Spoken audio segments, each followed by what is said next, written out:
নমস্কার, কেমন আছেন সবাই? আশা করি সবাই খুব ভালো আছেন, সুস্থ আছেন। তপতি ক্রিয়েশনের আরেকটি নতুন ভিডিওতে আপনাদের সকলকে অনেক অনেক স্বাগত এবং অনেক অনেক ভালোবাসা জানাই। তো আমার তো দৈনন্দিন যে কাজকর্ম সেগুলি এই ব্লগের মাধ্যমে তুলে ধরি। আপনাদের কেমন লাগছে অবশ্যই কিন্তু কমেন্ট করে বলবেন, আর ভালো লাগলে আমার চ্যানেলটি সাবস্ক্রাইব করে আমার পাশে থাকবেন। ছেলে অফিস বেরিয়ে যাওয়ার পরে সব গুছিয়ে টুছিয়ে আমি স্নান পুজো সেরে নিই। তো স্নান পুজো হয়ে গেছে, টিফিনের আমার কোনো ঝামেলা থাকে না, কারণ কর্তাবাবু তো ছাতুর শরবত, ছেলে চা বিস্কিট ও অফিসে গিয়ে টিফিন করে নেয়। আর এই যে আমি এখন বসেছি এই যে আম মুড়ি নিয়ে। এখন আমের দিন, এখন ঘরে শুধু আমই থাকবে। আম খেতে আমার ভীষণ ভালো লাগে, মানে এখন যতদিন আম থাকবে আমটাই চলবে আমার, খুব ভালো লাগে আম খেতে। বসিয়ে দিয়ে এসেছি, ভাতটাও বসিয়ে দিয়ে এসেছি, যেহেতু 12:30 বাজে। ছেলে চলে আসবে, আর আজকে একটু দেশি চিকেন এনেছে কর্তাবাবু, ছেলে বলে গেছে, কারণ এখান থেকে আমরা আবার রবিবার বাড়ি চলে যাব। আমাদের এইখানটাতে যেখানে আছে এখানে দেশি চিকেনটা খুব ভালো পাওয়া যায়, তো দেশি চিকেন করবো, আর কিচ্ছু করবো না। আর যেহেতু একটা দিয়ে খেতে নেই, একটু কুমড়ো ছিঁচড়ি হয়তো বা করবো। তার পুরো ভিডিওটি সঙ্গে থাকুন, আশা করি ভালো লাগবে। তো মুড়িটা এখন মেখে খেয়ে নিই, চলুন, তারপরে রান্নাঘরে গিয়ে দেখা হবে। আম দিয়ে মুড়ি খেতে কিন্তু বেশ ভালোই লাগে, তাই না? আমার তো খুব ভালো লাগে আম দিয়ে মুড়ি খেতে।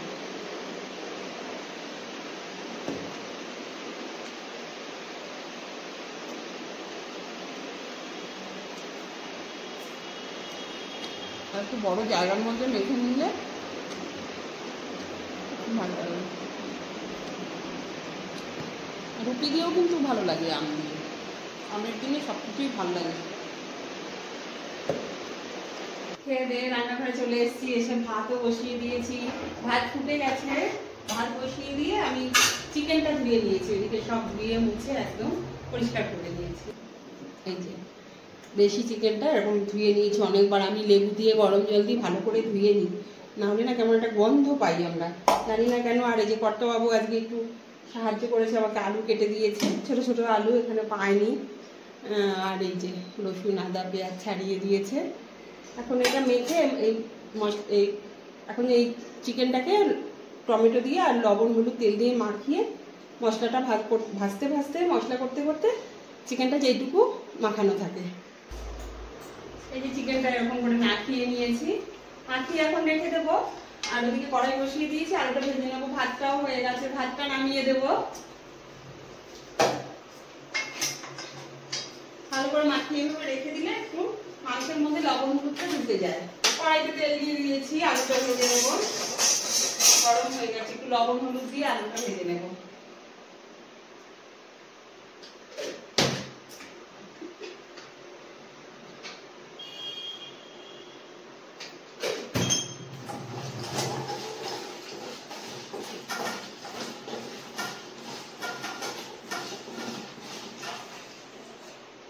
আলুটা দিয়ে দিলাম, আলুটা ভাজা হোক, ভাতটা নামিয়ে ফেলবো। ভাতটা হয়ে গেছে, ভাতটা নামিয়ে নিচ্ছি। মাংসের ভাত একটু শক্ত থাকলে ভালো লাগে। হয়ে গেছে, ভাতটা নামিয়ে নিচ্ছি।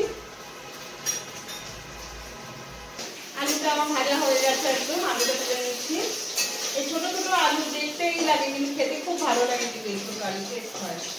আলুটা তুলে নিলাম, এবার পেঁয়াজটা ভাজা দেবো। আলুটা তুলে নিয়েছি, কড়াইতে একটু তেল দিয়ে দিচ্ছি। ওখানে ম্যারিনেশন করা আছে, আর একটু তেল দিয়ে দিলাম। এবার পেঁয়াজটা ভাজা বসিয়ে লবণ দিয়ে দিলাম, কারণ কি পেঁয়াজ দেবো তো, তাই লবণটা দিয়ে দিলাম। এবারে তেলটা হয়ে গেছে, আমি কিছু ফোড়ন দিই না, ধীরে ধীরে পেঁয়াজটা ছেড়ে দিলাম। পেঁয়াজটা ভাজা ভাজা হোক, এবার চলুন মশলাটা করে আনি। এর মধ্যে দিয়েছি এই যে দিয়েছি আদা রসুন শুকনো লঙ্কা কাঁচা লঙ্কা 4টে গোলমরিচ আর একটু ধনের গুঁড়ো। একদম ডিরেক্ট গুঁড়ো দিলে না গুঁড়োটা পুড়ে যায়, এর ভিতরে একদম ভালো পেস্ট হবে। মশলাটা করে নিই।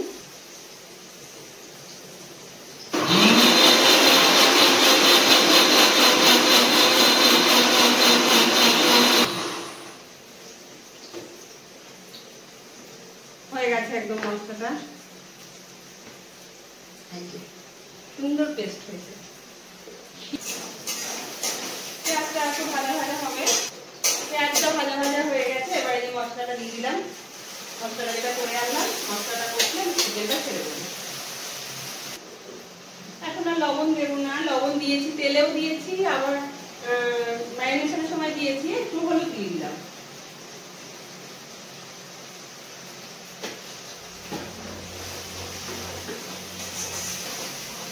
এবারে এই আধখানা কুমড়ো আছে, এই কুমড়োটা কালো জিরে দিয়ে ছেঁচকি করবো। আমাদের বেশি কিছু লাগে না, 3 জনের এই রাতে থেকে যাবে এইরকম খাবার আমাদের। চলুন এটা কেটে নিয়ে মশলাটা ভাজা হোক।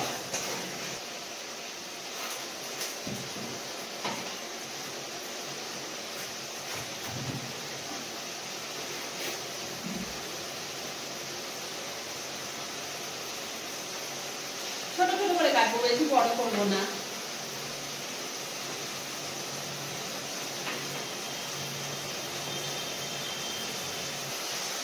এই যে এইভাবে কেটে নেবো, ছেঁচকি করলে ভালো লাগে খেতে। কুমড়োটা ভালো, খুব পাকা না তো খুব কাঁচাও না, খুব ভালো লাগবে কুমড়োটা খেতে। মশলাটা কষে গেছে, চিকেনটা ছেড়ে দিলাম। জল দিয়ে দিলাম, এটা গায়ে মশলা লেগেছিল, এবারে কষবো। একটু ঢেকে দিচ্ছি, কারণ এটা দেশি চিকেন তো, দেশি চিকেন একটু ঢেকে দিতে দিতে সেদ্ধ হবে। আমি কুকারে দেবো না। পুরোটা এইভাবে কেটে নিয়েছি, আর ওইদিকে কড়াইও বসিয়ে দিয়েছি, গরম হয়ে গেছে। এবার দিয়ে কালো জিরে শুকনো লঙ্কা ফোড়ন দিয়ে বসিয়ে দেবো। অনেকে সর্ষে ফোড়ন দেয়, আমি কালো জিরে ফোড়ন দেবো। তেল গরম হয়ে গেছে, এই যে শুকনো লঙ্কা আর কালো জিরে ফোড়ন দিয়ে ওটা ভেজে নিই।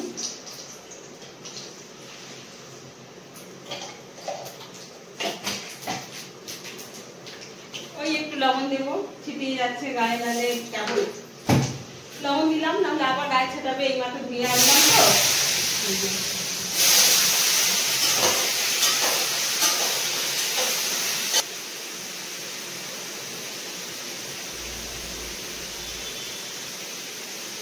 কাঁচা লঙ্কা দিয়ে দিলাম, আবার একটুখানি এবারে হলুদ দিয়ে দেবো। লবণটা এখনই দেবো না, কারণ তেলের উপরে দিয়েছি, আমার এমনি সবকিছু লবণ বেশি হয়। একটু ঢেকে দেবো, কুমড়োটা তাড়াতাড়ি সেদ্ধ হয়ে যাবে। একটু ঢেকে দিলাম। আর এদিকে দেখি চিকেনটার কি অবস্থা।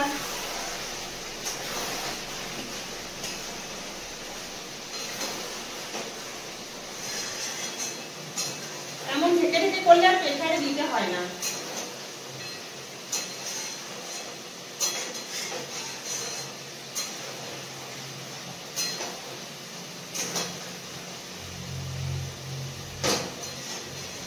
মাংসটা না একদম কচি ছিল, মানে পাতলা শুদ্ধই 1 কিলো 100 হয়েছে, ছাড়িয়ে হয়তো 750 হয়েছে, নরম হয়ে গেছে। আর একটু ঢেকে দিই। রান্না করতে করতেই পরিষ্কার করে ফেলি, এখানটা বসে কেটেছি, একটু পরিষ্কার করে নিলাম, ব্যাস। রান্না করতে করতেই কাজ গোছানো হয়ে যাবে, ফেলে রাখতে একদম ভালো লাগে না। ভাতের হাঁড়িটা উঠিয়ে নিলাম, উঠিয়ে একদম জায়গায় রেখে দেবো।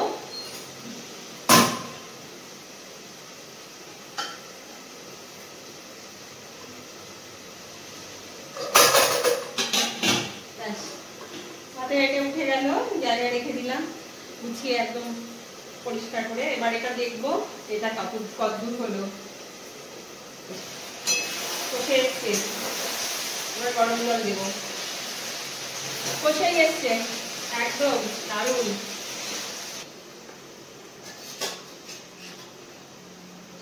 এদিকে আবার এটা দেখছি, এটাও কমানো ছিল তো, সুন্দর নরম হয়েছে। কমিয়ে দিয়ে ঢেকে দিয়েছিলাম, সুন্দর নরম হয়েছে। এবারে আর ভাববো না, আরেকটু ঢেকে দিতে হবে। আরেকটু ঢেকে দিই।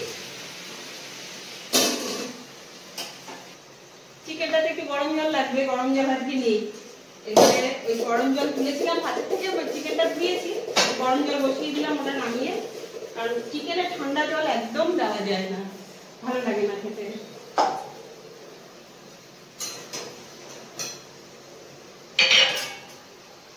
সুন্দর কষেছে, এবার আলু দিয়ে দেবো।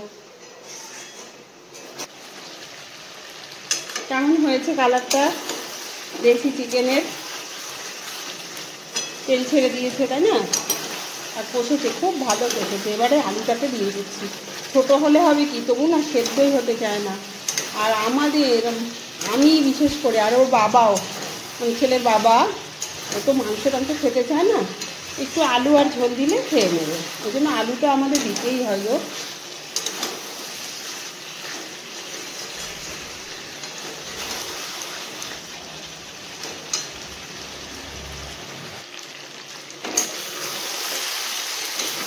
খুব সুন্দর কষে গেছে, আর কষতে হবে না, কষাতে হবে না। গরম জল ওদিকে আমার হয়ে গেছে, এবার গরম জলটা দিয়ে ঢেকে দেবো।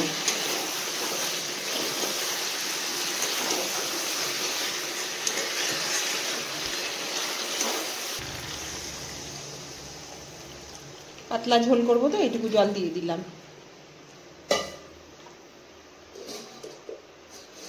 ওদিকে আবার ওই কড়াইটা বসিয়ে দিলাম।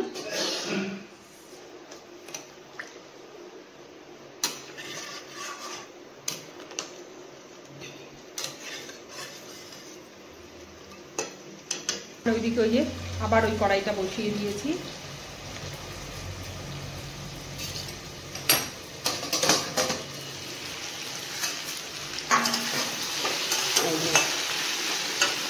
একটু চিনি দেবো, আর একটু ধনে পাতা আছে ফ্রিজে, একটু ধনে পাতা দেবো। এই যে অনেক দিনের একটু ধনে পাতা আছে, ওটা বেছে নিই, বেছে ধুয়ে নিই।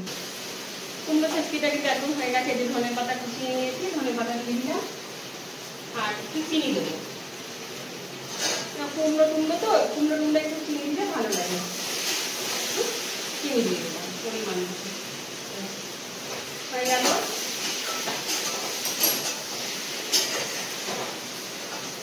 খেতে ভালো লাগে। আর এদিকে চিকেনটা, হ্যাঁ হয়ে গেছে, চিকেনটাও হয়ে গেছে, পাতলা ঝোল।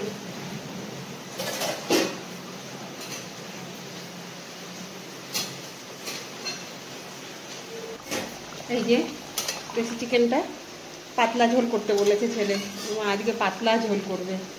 এই পাতলা ঝোলটা দেশি চিকেনের খেতে ভালো লাগে। পোলট্রি মুরগি হলে কিন্তু একটু কষা কষা ভালো লাগে। এবারে দিয়ে দেবো একটু আমার হাতে তৈরি গরম মশলা। আমি এই যে করে রাখি ঘরে, এটাই একটু দিয়ে দিলাম। গরম মশলাও খেতে চায় না আমাদের বাড়ি, খুব সমস্যা গো। কেমন হয়েছে দেশি চিকেনটা কমেন্ট করে জানাবেন কেমন। এই আলু, ছোট আলু হলে কি, তবেও আলুটা, যাই হোক এখন একটু রেখে দিলে রেস্টে সেদ্ধ হয়ে যাবে। আমি কিন্তু চিকেনটা আর ফোটাবো না।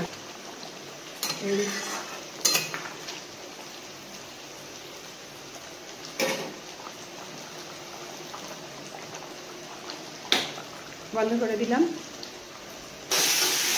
ভালো লাগছে না, দারুণ গন্ধ বেরিয়েছে ধনে পাতার। খুব গলে গেলে কিন্তু খেতে একদম ভালো লাগে না। এটাও বন্ধ করে দিলাম। তো কেমন হলো আজকের এই কুমড়ো ছেচকি কালো জিরে দিয়ে আর দেশি চিকেন আলু দিয়ে পাতলা ঝোল।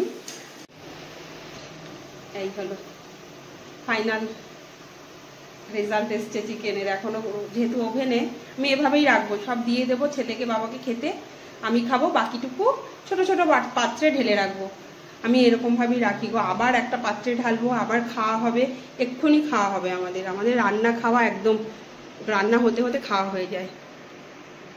এই যে ওভেন থেকে নামিয়ে রেখেছি, ওই যে ওইখানটাতে রেখেছি, নামিয়ে সব রকম ভাবে ঢেকে ঢেকেই রেখেছি। আর ওভেনটাও ওপর ওপরে একটু মুছে নিলাম, কারণ খেয়ে দিয়ে নেবো, খেয়ে দিয়ে নিয়ে তারপরে আবার এই বাসনগুলো সব বেসিনে জমা হয়ে রয়েছে, ওগুলো মাজবো। আরো যে কড়াইগুলো যা খাবো, খেয়ে তারপরে যেগুলো থাকবে ছোট ছোট পাত্রে রেখে তারপরে মেজে ফেলবো। এইভাবেই আমি কাজ করি। যাই হোক, আমার কাজগুলো আপনাদের কেমন লাগে অবশ্যই কিন্তু কমেন্ট করে বলবেন। তো রান্না করে এই যে একদম খাবার দাবার নিয়ে চললাম, খেতে দেবো। থালা সাজিয়ে নিয়েছি, থালায় তো যেগুলো রান্না করেছি রয়েছে কুমড়ো ছেচকি, আর এই যে চিকেন, দেশি চিকেন আলু দিয়ে পাতলা করে ঝোল, অল্প মশলা দিয়ে, আর রয়েছে প্রত্যেক দিনের মতো শসা, লেবু, তো এভাবেই থালাটা সাজিয়ে নিয়ে এবার চললাম আমরা খাওয়া দাওয়া করবো। তো কেমন লাগলো আপনাদের এই থালা সাজানোটা অবশ্যই কিন্তু কমেন্ট করে বলবেন। খাওয়া দাওয়া করতে করতে বৃষ্টি এসে গেছে আর বারান্দায় এসে দাঁড়িয়েছি, এত ভালো লাগছে বাইরের পরিবেশটা দেখুন। খাওয়া দাওয়া করতে করতেই বৃষ্টি চলে এলো, বাইরে থেকে বাস যাচ্ছে আর বৃষ্টি পড়ছে, প্রচন্ড মেঘ করে এলো, অন্ধকার ডাকছে দেখুন। তা ভেজে আছে, একটু ছেড়ে দিলাম, খেয়েছি, এখন বসবো সোফায় এডিট করবো, এর ভেতরে। আর বাইরের পরিবেশটা বৃষ্টি হলে দেখতে খুব ভালো লাগে, তাই না? দারুণ জোর বৃষ্টি হলো কিন্তু, মানে খেয়ে উঠেছি সবে ছেলে বেরিয়ে গেল আর বৃষ্টিটা এমন এলো আমার জামা কাপড়ও ভিজে গেছে, বকা দিল কর্তাবাবু। আর এই গোলাপগুলো শুধু দেখুন, মেঘ ডাকছে, যাই হোক চিৎকার চেঁচামেচি শুরু হয়ে গেছে। ওই দেখুন আমার জামা কাপড় ভিজে গেল, ও পাশে মেলতে যায়। আর এই গাছগুলো দেখুন জল পড়েছে, আরও কি ভালো লাগছে, এত সুন্দর করেছে না গাছগুলো, প্রচণ্ড যত্ন নেয় পাতাবাহার গাছগুলো। দেখুন একবার কি সুন্দর। আমার জামা কাপড় ভিজে গেল, মানে ছুটে যেতে যেতেই ভিজে গেল আর কি। আর এই হলো বাইরের গেটটা, যে বাড়িতে রেন্টে আছি ওই বাড়ির। আর এই হলাম আমি, খুব ভালো লাগছে। এখন এখানে বসবো, বসে একটুখানি এখানে বসে বসে একটু ভিডিও এডিট করবো। চুলটা ভেজা আছে, শুকিয়েও যাবে। জামা কাপড় দুটো তিনটে এনেছে কর্তামশাই, আমি বললাম থাক, আনতে হবে না, এখন পরে এলো, বকাও খুললাম। তাই চেয়ারটা একটু বসে বসে একটু ভিডিও এডিট করি, কি করবো। আর বৃষ্টি দেখি, বৃষ্টি দেখতে আমার খুব ভালো লাগে। চলে এলাম বাইরের ঝলমলে পরিবেশে, এই দুটো জাম নিয়ে হাতে। সিস্টেমটা না ভীষণ ভালো, বেশ জামা কাপড় মেলার জন্য একটা পেছনে স্পেস করে রেখেছে। আর সামনে গাড়ি টাড়ি থাকে সব, আরও রেন্টে আছেন ওনাদের গাড়ি থাকে দুটো, বাড়িওয়ালার মালিকের আর কি। তো বিকেলটা কেমন লাগলো অবশ্যই কিন্তু জানাবেন। এবার চলুন ঘরে যাই, ফোটা ফোটা বৃষ্টি পড়ছে, জামা কাপড়গুলো নেব, নিয়ে ঘরে চলে যাব। বাইরের পরিবেশ দেখুন, আকাশটা দেখুন, তবে পড়ছে কিন্তু ফোটা ফোটা। আর এই যে আমার জামা কাপড় ভেজে একদম বকা খেয়েছে, এই জন্য পুরো জামা কাপড়গুলো পুরো ভিজে গেছে, এখন আবার ফোটা ফোটা পড়ছে। আর এই যে আকাশটা দেখুন, আকাশটা, পরিবেশটা খুব ভালো এখানকার, মানে যে বাড়িতে আছি বাড়ির পরিবেশটা খুব ভালো। তা পেছনটা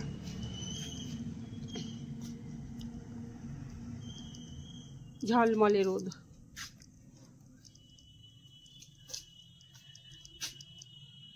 ওই রোদ উকি দিচ্ছে, আবার ফোটা ফোটা বৃষ্টিও পড়ছে, আর প্রচুর জবা ফুল। তাহলে কেমন লাগলো অবশ্যই কমেন্ট করে বলবেন। ভালো লাগলে আমার চ্যানেলটি সাবস্ক্রাইব করে রাখবেন। আর পেছনে দেখুন, আমার পেছনে গোলাপ গাছ, এই বাড়ির পরিবেশটা ভালো। আর সমস্ত কিছু গাছের এত যত্ন, এত কি যে মালিক, তার এত লেবারগুলো ভীষণ যত্ন করে। যে আমার আওয়াজটা পুরো আসছে কিনা জানি না, বাইরে দিয়ে প্রচুর যানবাহন। এটা হলো জিটি রোড, একদম বিজি রোড, ওই গেটটা খুললেই ব্যাস। সবাই খুব ভালো থাকবেন, সুস্থ থাকবেন, সাবধানে থাকবেন। যেদিন যেমনভাবে দিন কাটাচ্ছি সেটাই ব্লগের মাধ্যমে আপনাদের সঙ্গে তুলে ধরছি। কেমন লাগছে অবশ্যই কমেন্ট করে জানাবেন। ভালো লাগলে আমার চ্যানেলটি সাবস্ক্রাইব করে রাখতে পারেন। সকলে খুব ভালো থাকবেন, সুস্থ থাকবেন, সাবধানে থাকবেন। দেখা হবে আবার আগামীকাল, যা করছি সেগুলি আপনাদের সঙ্গে তুলে ধরবো। ততক্ষণের জন্য সবাই খুব ভালো থাকবেন, সুস্থ থাকবেন। ধন্যবাদ, নমস্কার।